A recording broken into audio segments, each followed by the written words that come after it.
The movie starts by showing a group of polished Special Forces soldiers on a ship. Kil, the team leader known as Fang, and his younger brother, Piotr, discuss a secret military mission.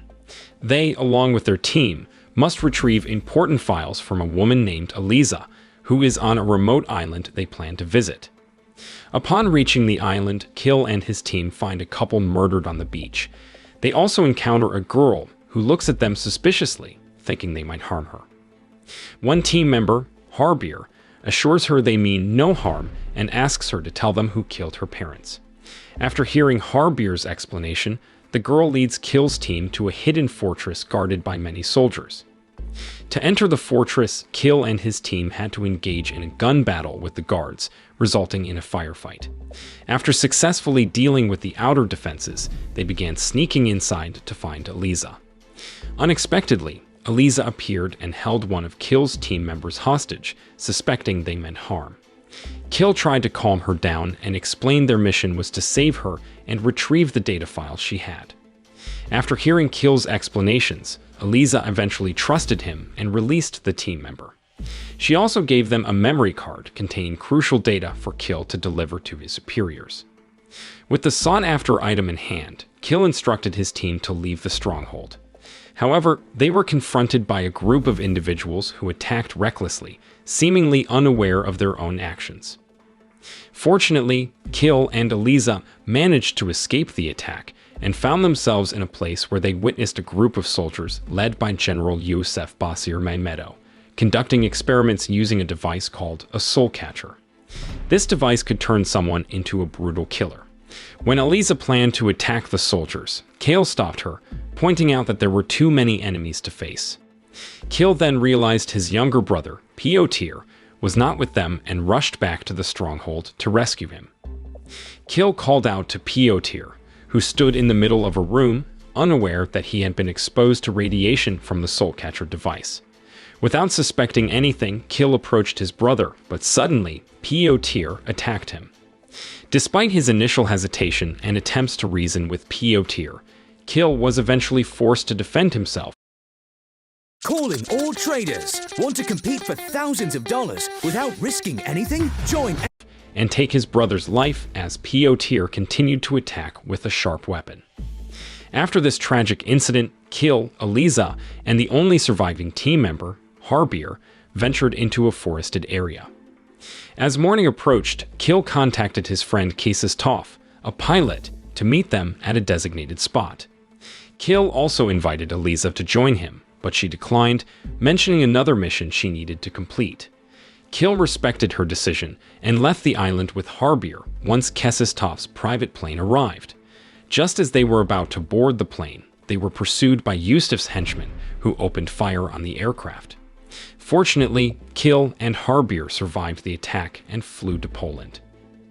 Upon arriving in Poland, Kil was unexpectedly detained by Interpol police who had been waiting for him. In the interrogation room, an agent named Artur informed Kil that his detention was necessary due to his involvement in an illegal operation. Kil tried to explain that he had been following orders from his superiors, but Artur insisted on detaining him. Shortly afterward, Minister of Defense Yan Zaremba entered the interrogation room and reprimanded Artur for arresting Kil, who was a former soldier and a war hero carrying out a mission assigned to him by his superiors. Jan escorted Kil out of the interrogation room. Kil then handed over the memory card Eliza had given him earlier and informed Jan about Piotr's death during the mission. Kil explained how Piotr had suddenly become brutal and attacked him, as if something had influenced him. In a meeting led by Jan with Kil and several Ministry of Defense members, Jan discussed the possibility that Piotr might have been exposed to radiation from the soul catcher device. Originally created by Professor Witold Mazur for cancer treatment, the soul catcher device was now being misused by Yusuf to control people's minds, making them act aggressively and become ruthless killers. Because of this, Jan asked Kil and his team to stop Yusuf's actions, as he feared Yusuf would use the device to create chaos.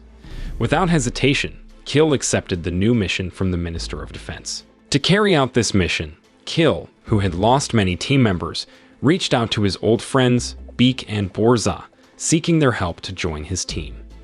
Initially, they both declined, having retired from the military for some time. However, after learning about their friend Piotir's death in the previous mission, Beek and Borza agreed to join Kill's mission. The following day, Kill and his newly formed team, which included Damyun, gathered to meet with January. They were there to receive their mission instructions. Jan informed them that Yusuf was planning to sell the Soulcatcher device to a dangerous African militant group on their way to Poland. He assigned Kill's team the task of stopping Yusuf and his henchmen, rescuing Witold, and recovering the Soulcatcher device. Jan also introduced them to Damyun, who would be assisting them in their mission. Without wasting any time, Kill and his team, along with Damyun, hurried to Yusuf's stronghold using a helicopter piloted by Kesistov. When they arrived, Kesistov was waiting for them at the pickup point. Kill and the others prepared at their designated positions. Borza successfully took out 2 soldiers patrolling the forest, while Kill and Harbir intercepted a truck. To their surprise, they found Eliza and Witold's assistant held hostage by Yusuf's henchmen. Eliza explained that she had surrendered herself to Yusuf to protect her father, Witold, who was being forced to modify the Soulcatcher device. Kill convinced Eliza to cooperate so they could infiltrate Yusuf's stronghold and rescue Witold. Once Eliza agreed, Kill and the team used the truck to approach Yusuf's stronghold, posing as the general's henchmen.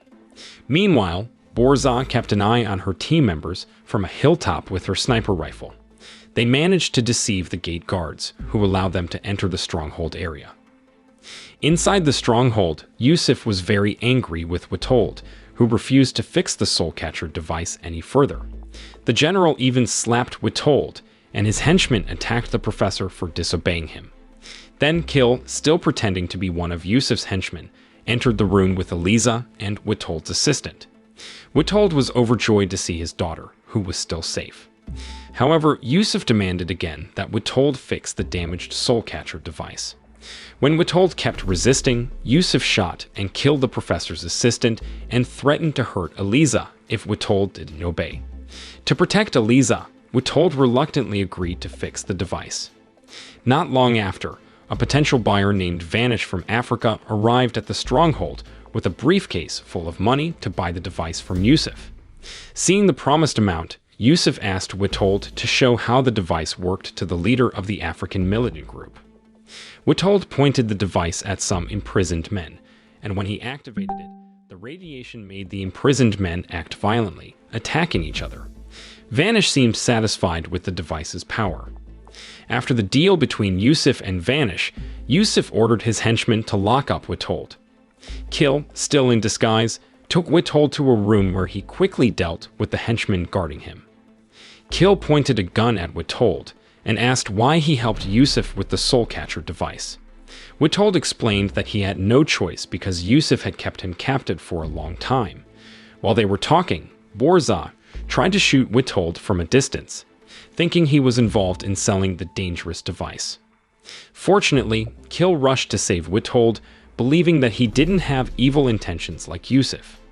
Shortly after, Kill helped Witold escape the stronghold to get away from Yusuf. Meanwhile, Harbir, who was with Eliza, managed to take down some of Yusuf's henchmen on guard. Outside the stronghold, while Yusuf and Vanish were loading the Soulcatcher device onto a truck, they were surprised by Kill's attempt to stop the deal.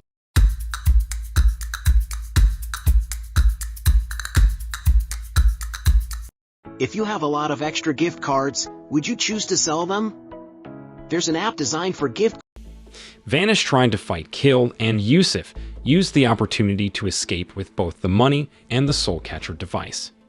Kill, though initially overwhelmed by Vanish, eventually defeated the leader of the African militant group.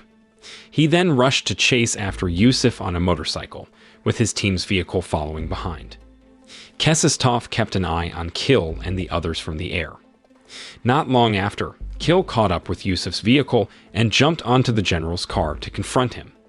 This caused the car to crash into a stalled truck on the road and explode. Luckily, Kill managed to save himself and secure the Soulcatcher device before the accident happened. After dealing with Yusuf and securing the device, Kill, not wanting Eliza to be held by Jan, asked Harbier to take her to a safe house.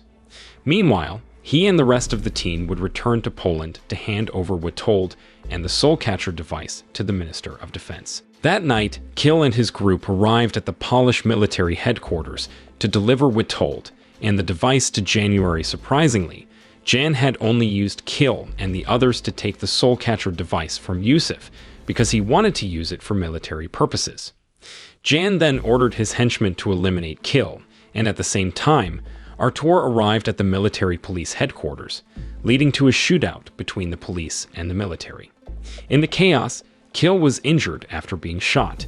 Beek and the others tried to get Kill into a car to escape, but unfortunately, one of their colleagues was shot and killed by Damian. Sometime later, Kill finally woke up in the hospital after receiving treatment.